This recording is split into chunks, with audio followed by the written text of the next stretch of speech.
Hello दोस्तों। तो जैसा कि पिछले एपिसोड में हमने देखा कि स्काईमेंशन अलायंस और हॉल ऑफ सोल एक दूसरे के आमने सामने आ चुके थे, जहां बेस्ट ऑफ 3 का मुकाबला रखा गया। पहले 2 राउंड ड्रॉ हो चुके थे और फाइनल राउंड में हम देखते हैं कि जमियन हुनमिशन के सामने आ गया था।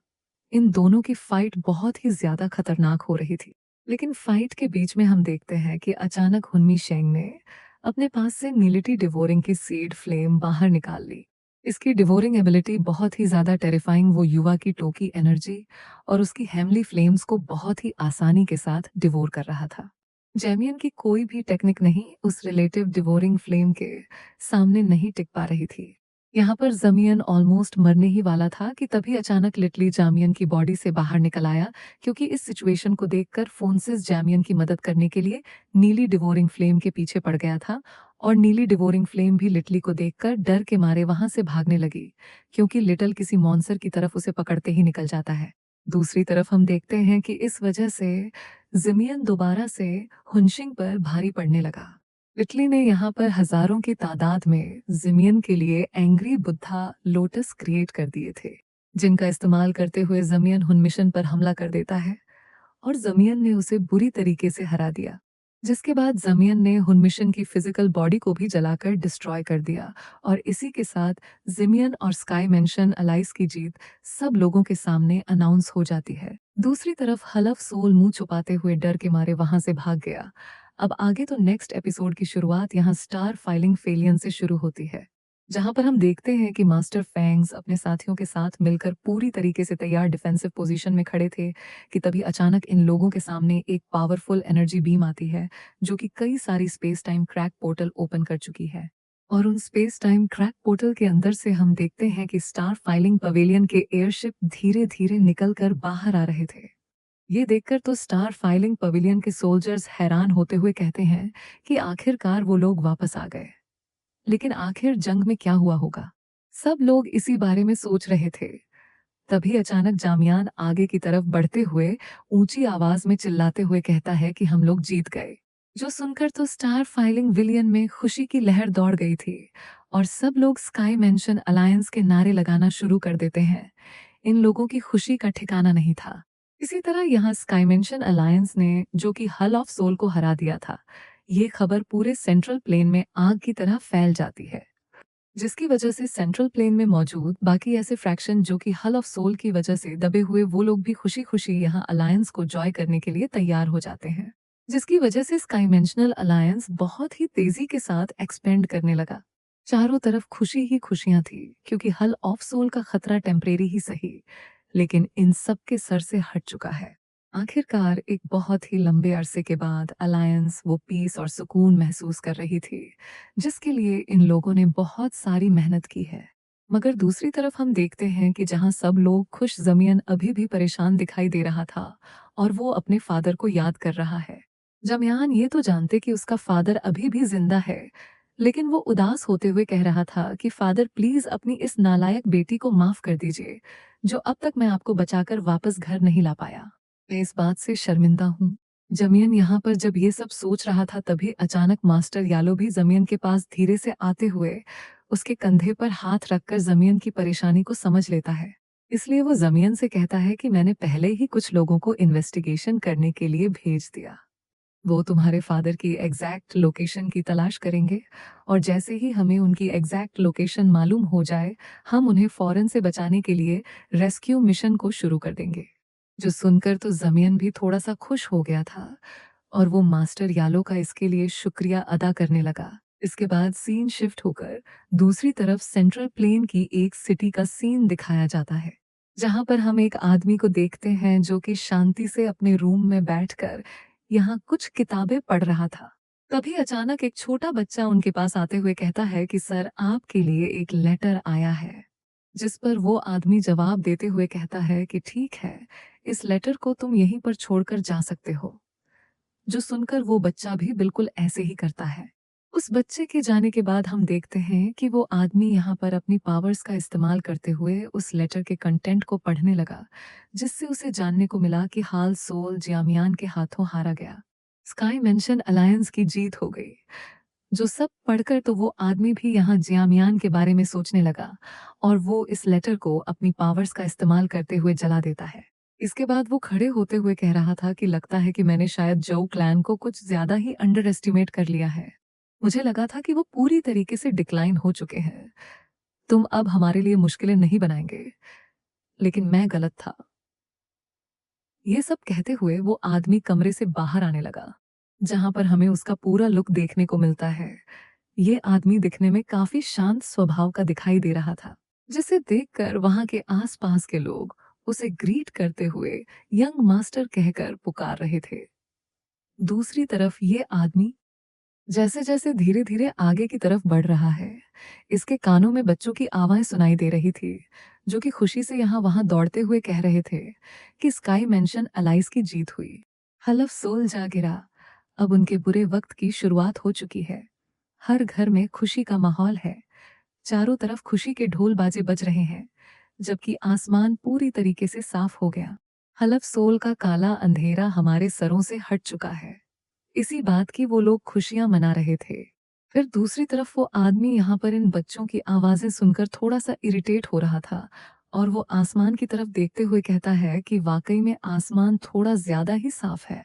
ये कहती है वो आदमी यहाँ पर अपने फैन को हाथ पर मारते हुए फिर उसे अपनी पावर्स अनलिश करके चारों तरफ फैला देता है, जिस वजह से हर कोई अपनी जगह पर फ्रीज हो गया था। साथ ही साथ हम देखते हैं कि उस आदमी ने अपनी पावर्स का इस्तेमाल करते हुए इस पूरी सिटी पर एक बहुत बड़ी joint soul locking formation create कर ली थी। जो इंस्टेंट सोल लॉकिंग फॉर्मेशन यहाँ सिटी के अंदर मौजूद लोगों की सोल को जबरदस्ती उनकी बॉडी से बाहर निकाल रही है और उनकी फिजिकल बॉडी जलकर राख हो रही थी। वो सब लोग दर्द में चिल्लाते हुए मदद की भीख मांग रहे थे। इसी तरह करते हुए कई लोग जान से मारे जाते हैं, जबकि उन सबकी पावर्स निकलते हुए यहाँ उस मिस्टीरियस आदमी की बॉडी के अंदर एंटर हो रही है। और वो मिस्टीरियस आदमी खुश होते हुए धीरे धीरे आगे बढ़कर कह रहा था कि ये बच्चा है। साथ ही साथ वो जियोजवान को याद करते हुए कह रहा था कि जियाजान मेरे पुराने दोस्त, कहीं ऐसा तो नहीं कि यह तुम ही हो और तुमने एक दूसरी बॉडी में दोबारा से जन्म ले लिया है। अगर ऐसा होगा तो तुम्हारे इस दूसरे जन्म की जिमियान से मुझे निपटने में थोड़ा बहुत तो इंटरेस्ट आएगा। जो कहते हैं साथ ही हमें सिविल आदमी की असली आइडेंटिटी जानने को मिलती है और इसका नाम था हुंटियांडी, जो कि 9 स्टार डोशिंग लेवल का कल्टीवेटर है। और ये है बैटल थ्रू द हेवन का असली मेन फाइनल विलन, जो कि हुंट क्लैन का लीडर है और इसे सोल एपरर के नाम से भी जाना जाता है। यहाँ पर हुंटियां ये सब कहते हुए कह रहा था कि अफसोस, मुझे नहीं लगता कि तुम्हारा कोई दूसरा जन्म हुआ होगा, बल्कि ये तो जाओ क्लैन के डिसेंडेंट का एक मामूली सा लड़का है, जो कि जाओ जुआन के नक्शे कदम पर चलने की कोशिश कर रहा है, जिसकी मेरे सामने आखिर क्या ही औकात। और ये सब कहते हुए हुंट टियाडी धीरे धीरे आगे की तरफ बढ़ते हुए इस पूरी सिटी के लोगों को जान से मारकर वहां से चला गया। इसके बाद सीन शिफ्ट होकर दोबारा से स्टार फाइलिंग पवेलियन की टेरिटरी में आ जाता है, जहां पर हम देखते हैं कि एक केव के अंदर जियामियान आराम से बैठकर कल्टीवेशन प्रैक्टिस करने की कोशिश कर रहा था। साथ ही साथ हम जमीन के हाथों में नीलिटी डिबोरिंग फ्लेम की बीड देखते हैं, जिसे जमीन अपनी डो की एनर्जी का इस्तेमाल करके रिफाइन करते हुए अपने लिए इस्तेमाल करना चाहता था। लेकिन सियान चाहे जितनी मर्जी डो की एनर्जी इस्तेमाल कर ले, वो बीड वो सारी की सारी डो की एनर्जी डिवॉल्व करके खुद ही अब्सॉर्ब कर रही है। सियान हैरान होते हुए कह रहा था कि डोशिंग लेवल की स्ट्रेंथ के बावजूद भी मैंने 3 महीने तक अपनी डो की एनर्जी का इस्तेमाल करके इस बीड को रिफाइन करने की कोशिश की, लेकिन जहां मैंने सोचा था कि मेरी डो की एनर्जी इंक्रीज होगी, उल्टा मेरी डो की एनर्जी डिक्रीज हो रही है। ये बीड बहुत ही ज्यादा मिस्टीरियस है। सैमियन जब ये सब कह ही रहा था, तभी अचानक सैमियन के हाथों के पास ही एक छोटा सा space time track portal open हुआ, जिसके अंदर से लिटरली चुपके से हाथ बाहर निकालते हुए उस बीड को उठाकर वहां से निकल लेता है। वो छुप कर खड़ा था। उसे लग रहा था कि जियामियान उसे ढूंढ नहीं पाएगा। लेकिन सियामियन दूसरी तरफ एक लंबी सांस लेते हुए कहता है कि चलो अभी आप बाहर आ जाओ और वो बीड मुझे वापस करो। यह सुनकर यहाँ लिटरली फर्स उस बीड को छुपाते हुए धीरे से जमीन के सामने आकर ऐसे एक्टिंग करते हुए कहता है कि कौन सी बीड, कहाँ की बीड, कैसी बीड, कहाँ की बीड। मेरे पास तो कोई भी बीड नहीं। जो सुनकर सियामियान अपना सर हिलाते हुए कहता है कि ये नहीं सुधरेगा, और वो भी एक छोटा सा space time track portal open करते हुए यहाँ लिटली को पैर से पकड़कर अपने पास खींचते हुए उसको हिलाने लगा। जहाँ कुछ झटकों की वजह से हम देखते हैं कि लिटली की बॉडी से वो बीड बाहर की तरफ आ गिरी। जिसे पकड़ते हुए जमीन कह रहा था कि जब लिटरली तुमने उसने लिटिल डिवोरिंग फ्लेम को रिफाइन कर लिया था और उसे इस तरह की बीड में कन्वर्ट कर दिया जिसके अंदर डिवोरिंग पावर है, तो मुझे लगा था कि अगर मैं इस बीड का इस्तेमाल करते हुए इसे रिफाइन करके कल्टीवेशन करूंगा तो ये मेरे लिए काफी ज्यादा काम की हो सकती है, क्योंकि मैं इसी के साथ डो की एनर्जी को डिवोर्स करके खुद की कल्टीवेशन को दुगनी रफ्तार में इंक्रीज कर सकता हूँ। लेकिन मैं गलत था। उल्टा ये मेरी डो की एनर्जी को कम कर रही है। जो सब सोचते हुए जामियान उस बीड को वापस से अपने स्टोरी रिंग के अंदर रखने वाला था कि तभी अचानक यहाँ लिटली जामियान का हाथ पकड़ते हुए कहता है कि ये वाह, जो देखकर जमियान भी सरप्राइज हो गया था। लिटरली यहाँ उस बीड की तरफ इशारा कर रहा है, जिसे देखकर जमियान सवाल करते हुए पूछता है कि क्या तुम्हें यह बीड चाहिए, जिस पर लिटरली हामी जवाब देता है। सियामियान अभी भी परेशान होते हुए कह रहा था, लेकिन मुझे डर है कि इसके अंदर की डिवोरिंग पावर तुम्हें नुकसान पहुंचा सकती है, इसीलिए तो मैंने ये बीड पहले तुम्हें नहीं दी। जो सुनकर तो लिटरली मुंह बनाने लगा। इसलिए जिमियान कहता है कि अच्छा अच्छा अच्छा ठीक है, मैं समझ गया, मैं तुम्हें ये बीड देता हूँ। वैसे भी ये बीड मेरे किसी काम की नहीं, तुम इसके साथ खेल सकते हो। जो सुनकर तो लिटरली काफी ज्यादा खुश हो गया था और वो फरस से जमियान पर यहाँ झपट्टा मारते हुए उससे ये बीड ले लेता है, जिसे लेते साथ ही लिटली ने फुन से उस बीड को निगल लिया। ये देखकर जैमियान परेशान होते हुए कहता है कि आखिर तुम ये क्या कर रहे हो, और लिटली दूसरी तरफ जानते कि वो क्या कर रहा है। और हम देखते हैं कि लिटली ने यहाँ पर अपनी बॉडी के अंदर उस बीड को रिफाइन करना शुरू कर दिया। उस बीड के अंदर मौजूद मिलिटी डिवोरिंग फ्लेम की डिवोरिंग पावर यहाँ बाहर की तरफ निकलने लगी, जिसे देखकर जामियान भी हैरान होते हुए कह रहा था कि लिटरली उस बीड को रिफाइन कर रहा है। जिस प्रोसेस में हम देखते हैं कि उस बीड के अंदर जितनी भी नीलिटी डिवोरिंग फ्लेम की एनर्जी थी, उसे लिटरली ने अपनी पावर्स का इस्तेमाल करते हुए जलाकर पूरी तरीके से प्यूरिफाई करके रिफाइन कर दिया था, जिसकी वजह से लिटरली की ताकत भी इंक्रीज हो गई। और हम देखते हैं कि लिटरली के माथे पर बना हुआ मार्क पहले से भी ज्यादा चौड़ा हो गया। साथ ही सर हम देखते हैं कि लिटरली यहाँ पर अपनी एक उंगली की पावर का इस्तेमाल करते हुए हवा में एक बहुत बड़ा ब्लैक होल क्रिएट कर देता है। जो ब्लैक होल आसपास की डो की एनर्जी को बहुत ही तेज रफ्तार में अपने अंदर डिवोल्व करते हुए एनर्जी क्रिस्टल में कन्वर्ट कर देता है, जिन एनर्जी क्रिस्टल्स को बाद में लिटली ने अपनी पावर्स के इस्तेमाल करते हुए रिफाइन करके उन्हें फौरन से निगल लिया, और कि लिटली जमीन से कनेक्टेड था, तो इसलिए ये एनर्जी जैसे ही लिटली ने डिवोल्व करी, दूसरी तरफ जियामियान भी महसूस करता है कि वो सारी एनर्जी उसकी बॉडी के अंदर आ चुकी है। जो देखकर तो जियामियान पूरी तरीके से सरप्राइज हो गया था, और वो लिटली से सवाल करते हुए पूछता है कि क्या तुमने उस बीड को रिफाइन कर दिया और उसके अंदर मौजूद डिवोरिंग पावर तुमने अपने अंदर इन्फ्यूज कर ली है। जिस पर लिटली भी यहाँ पर फ्लेक्स करते हुए हामी जवाब देता है। जो सुनकर तो सियान भी बहुत ही ज्यादा खुश हो गया था, और वो उसे शाबाशी देते हुए कहता है कि तुमने असल में नीलेटी डिवोरिंग फ्लेम की डिवोरिंग पावर हासिल कर ली है। तुम तो वाकई में कमाल के हो। मुझे माफ करना जो मैंने तुम्हारी एबिलिटी पर पहले शिया। ये सुनकर दूसरी तरफ लिटली भी एक डिकार मारते हुए फ्रंट से उड़ते हुए यहाँ जामियान के हाथ पर आ गया, और क्योंकि लिटली का खाना पीना हो चुका था, तो छोटे बच्चे उसके बाद सिर्फ नींद ही लेते हैं, और इसलिए हम देखते हैं कि लिटरली यहाँ जामियान के हाथ पर ही सोने लगा। जिसे देखते हुए दूसरी तरफ जामियान भी मुस्कुराते हुए अपने मन में कह रहा था कि इस लिटिल वन का ये अपनी कल्टीवेशन खुद करता है, यानी कि धीरे धीरे करके ये लिटली और भी ज्यादा ताकतवर हो जाएगा। जो सब सोचते हुए जियामियान यहाँ लिटली को अपने पास रखते हुए कहता है कि अब अच्छे से आराम करो। जिमियन अब ये सब कह ही रहा था कि तभी अचानक वहां पर मास्टर यालो आ जाते हैं, जिन्हें देखकर जिमियन हैरान होते हुए सवाल करके पूछता है कि मास्टर यालो, आखिर आप यहाँ पर कैसे? तो इस पर मास्टर यालो जवाब देते हुए कहता है कि मुझे माफ करना, मैं तुम्हारी कल्चुएशन को डिस्टर्ब नहीं करना चाहता था, लेकिन मेरे पास दूसरा रास्ता नहीं बचा। मुझे तुम्हें जल्द से जल्द इस बारे में आगाह करना था। अंडरग्राउंड पाइथन ट्राइब से ये लेटर यहाँ पर भिजवाया है, और स्पेशली कहा है कि ये लेटर तुम्हें ही दिया जाए। लगता है कि वहाँ की सिचुएशन कुछ ठीक नहीं, इसलिए मैं तुम्हें ढूंढता हुआ यहाँ चला आया। जो सब कहते हुए मास्टर यालो ने वो लेटर जियामियन को दे दिया था। जमियन भी दूसरी तरफ उस लेटर के कंटेंट को पढ़ने लगा, जहां साथ ही साथ जामियर को कुछ विजन्स भी दिखाई देते हैं कि डिमोनिक फिनिक्स ट्राइब क्लैन वाले नई सीरीन अंडरग्राउंड पाइथन ट्राइब पहुंच चुके हैं, जहां पर वो काइलिन को हासिल करके अपने साथ लेकर जाना चाहते हैं।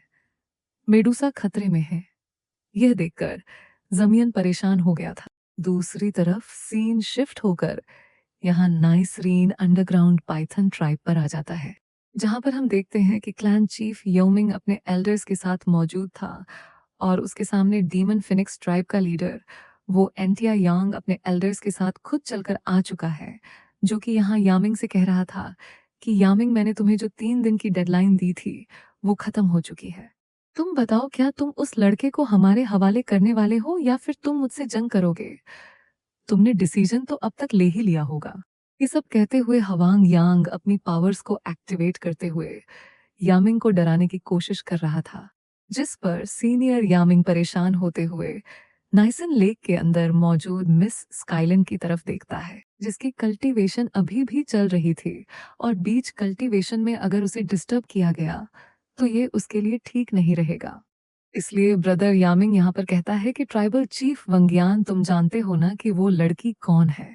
इस वक्त नाइस सीरीन येलो स्प्रिंग के अंदर मौजूद जो लड़की कल्टीवेशन कर रही है वो जियामियान की बहुत ही ज्यादा करीबी है। अगर मैंने उस लड़की को तुम्हारे हवाले किया या तुमने उस लड़की पर जोर जबरदस्ती हाथ डालने की कोशिश की तो जियामियान इस बात को जाने नहीं देगा।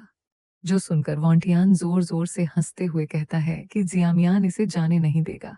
आखिर तुमने मुझे समझ क्या रखा है? सियामियान कमीने ने मेरे बेटे को बंदी बना लिया था।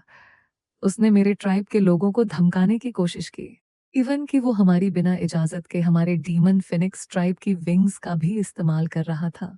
इन सब चीजों की वजह से जिमियन ऑलरेडी हमारे हेमली डीमन फिनिक्स क्लैन का दुश्मन है और कि वो हमारा दुश्मन है, तो सोचो कि आखिर मैं इस बात की परवाह क्यों करूंगा कि जियामियान इस बात को जाने देगा या नहीं। तुम जियामियान की फिक्र मत करो, बस सिर्फ खुद डिसीजन लो। तुम्हारे पास सिर्फ 3 सेकंड है फैसला लेने के लिए। अगर इन 3 सेकंड में भी तुम मेरी बात को मानने के लिए तैयार ना हुए फिर तो मजबूरन मुझे तुम्हारे पूरे के पूरे ट्राइब को यहीं पर खत्म करना होगा। जो कहती हेंगियान ने अपना प्रेशर ब्रदर यमिंग और उसके एल्डर्स पर लगाना शुरू कर दिया, जो प्रेशर बहुत ही ज्यादा पावरफुल था।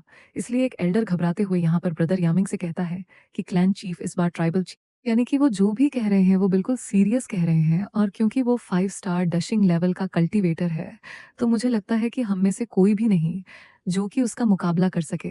उस एल्डर की ये सारी बातें सुनकर ब्रदर योमिंग उसे सवाल करते हुए पूछता है, तो बताओ कि आखिर तुम क्या चाहते हो कि हम क्या फैसला करें?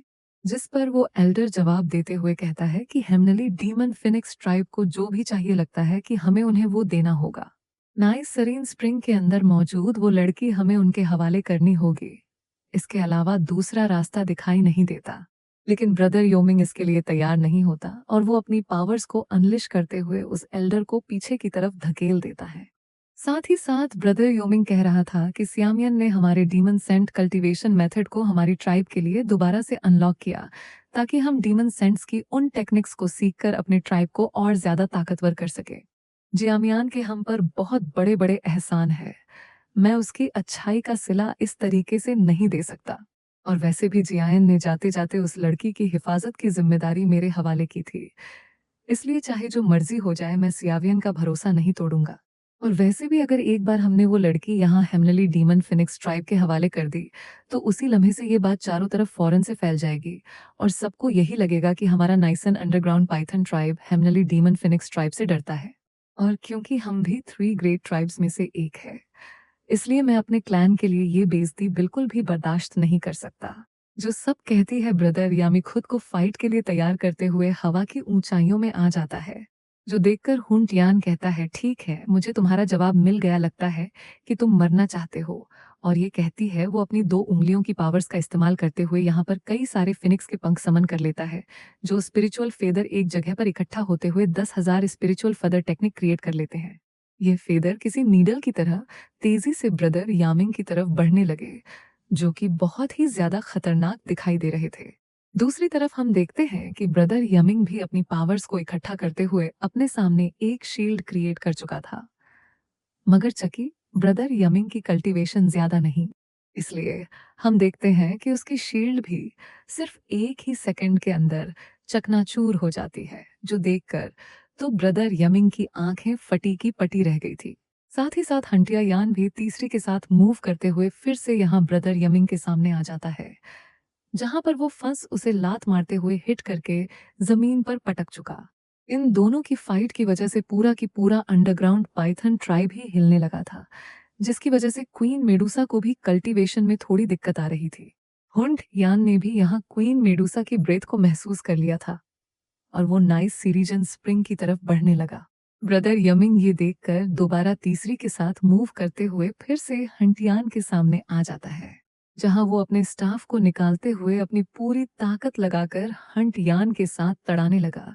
लेकिन कि ब्रदर यमिंग सिर्फ 2 स्टार डशिंग लेवल का कल्टीवेटर था और दूसरी तरफ हुंट यान एक 5 स्टार डोशिंग लेवल का कल्टीवेटर है, तो इसलिए वो बहुत ही आसानी के साथ ब्रदर यमिंग को पीट रहा था, जहां वो उसे मारते मारते उसकी बहुत बुरी हालत कर देता है। साथ ही साथ वो इसे एक पावरफुल किक करते हुए यहाँ एक चट्टान पर दे मारता है, जिस चटव की वजह से वहां पर एक बहुत ही पावरफुल एनर्जी वेव क्रिएट हुई। हम देखते हैं कि सारे के सारे एल्डर्स अपने क्लैन चीफ को इस तरह से मार खाता हुआ देखकर काफी ज्यादा परेशान हो गए थे। लेकिन दूसरी तरफ ब्रदर यमिंग हार मानने का नाम नहीं ले रहा था। जख्मी होने के बावजूद भी वो फौरन से एक बार फिर से खड़ा होते हुए अपनी येलो स्प्रिंग पाम टेक्निक को क्रिएट करने लगा। डीमन सेंट की ये टेक्निक वैसे तो काफी ज्यादा पावरफुल जो पाम टेक्निक तेजी से हंट यान की तरफ आ रही है, लेकिन दूसरी तरफ हम देखते हैं कि हंट यान को परेशानी नहीं होती, बल्कि वो मुस्कुराते हुए सिर्फ 2 उंगलियों की पावर का इस्तेमाल करते हुए यहाँ पर कई सारे फिनिक्स फेदर को इकट्ठा करके तीसरी के साथ उस पाम अटैक पर हमला करवा देता है, जिसे डिस्ट्रॉय करने की वजह से वहां पर बहुत बड़ा ब्लास्ट हुआ। ये तो ब्रदर यमिंग ने एक्सपेक्ट नहीं किया था। उसकी आंखें पटे की पटी रह गई। ब्रदर यमिंग को समझ नहीं आ रहा था कि आखिर वो करे तो करे क्या, क्योंकि हंटियान के सामने वो बहुत ही ज्यादा बेबसू और कमजोर है। बल्कि हम देखते हैं कि हंटियान यहाँ पर उन्हें फिनिक्स फैदर का इस्तेमाल करते हुए ब्रदर यमिंग पर भी हमला कर देता है, जिन्हें हिट होता हुआ देखकर सारे एल्डर उनका नाम चिल्लाने लगे। दूसरी तरफ हम देखते हैं कि हंटियान यहाँ ब्रदर यमिंग को जख्मी हालत में देकर तेजी के साथ टेलीपोर्ट करते हुए उसके सर पर पहुंच चुका था, जहां वो उसे लात मारते हुए जमीन के साथ टिकाकर अपने पैर को उसकी छाती पर रख देता है।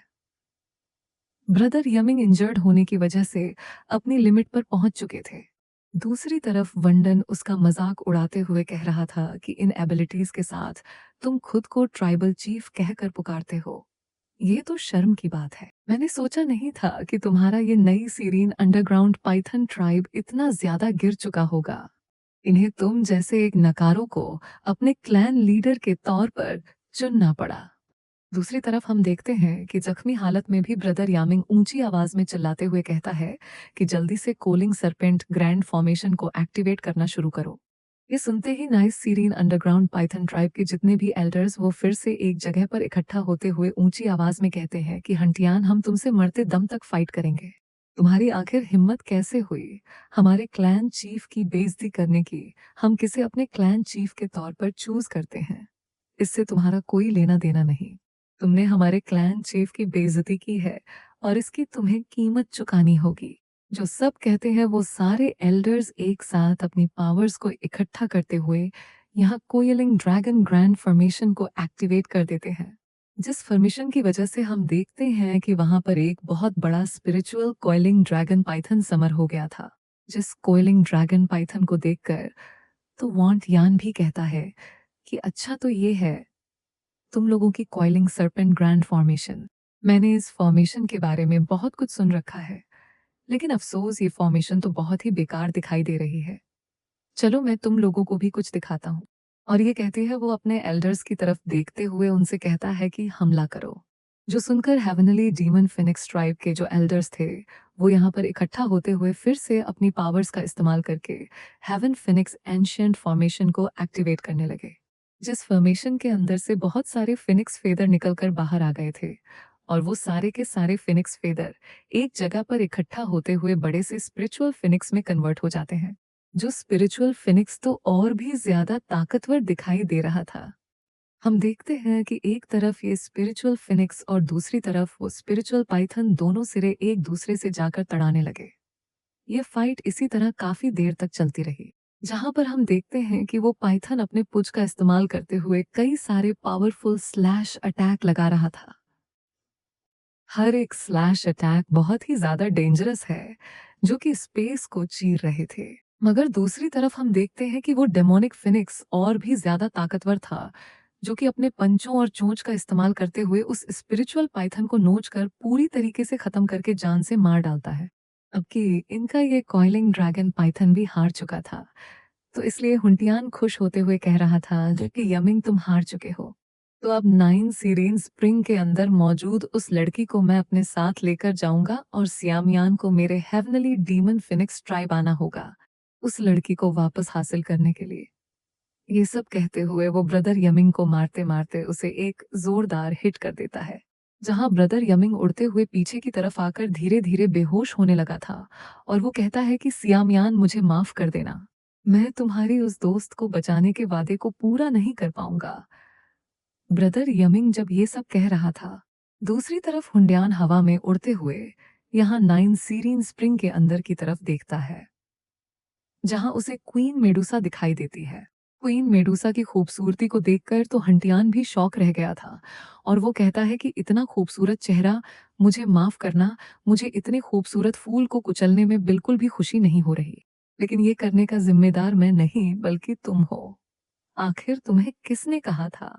जैमियर की गर्लफ्रेंड बनने का जो कहती है, वो एक फिनिक्स फेदर को तेजी से क्वीन मेडुसा की तरफ थ्रो कर देता है। जो फिनिक्स फेदर यहाँ हर चीज को छेड़ते हुए तेजी से क्वीन मेडुसा की तरफ बढ़ रहा था, और इससे पहले कि वो फिनिक्स फेदर क्वीन मेडुसा को जाकर हिट कर पाता, तभी अचानक वांटिया ने वहां पर एक एनर्जी महसूस की। सामने की तरफ से फ्लेम का एक बहुत ही खतरनाक बवंडर आ जाता है। फ्लेम का ये तूफान उसे पीछे की तरफ धकेल चुका है। इवन कि हम देखते हैं कि वो फ्लेम एनर्जी यहाँ क्वीन मेडुसर को भी उस फिनिक्स फेदर से प्रोटेक्ट कर लेती है। ब्रदर यमिंग भी उस फ्लेम एनर्जी को पहचान गया था। दूसरी तरफ वंडयान को तो समझ नहीं आ रहा था कि आखिर ये एनर्जी किसकी है। तभी अचानक उसे देखने को मिला कि यह फ्लेम एनर्जी, जो कि यहाँ पर इतनी खतरनाक तबाही मचा रही है, ये असल में किसी और की नहीं बल्कि सियामियान की है, जो कि हीरो की एंट्री लेते हुए यहाँ पर आखिरकार पहुंच गया था। और वो गुस्से से हंटियान से कह रहा था कि अगर तुमने उसे हाथ भी लगाया तो मैं तुम्हारे हाथ तोड़कर तुम्हारी गर्दन उतार डालूंगा। जमियन बहुत ही गुस्से में था, और वो यहाँ पर क्वीन मेडुसा की तरफ देखता है, जिसकी कल्टेशन का प्रोसेस अभी भी चल रहा है, और इन लोगों ने क्वीन मेडुसा को परेशान करने की गलती की है।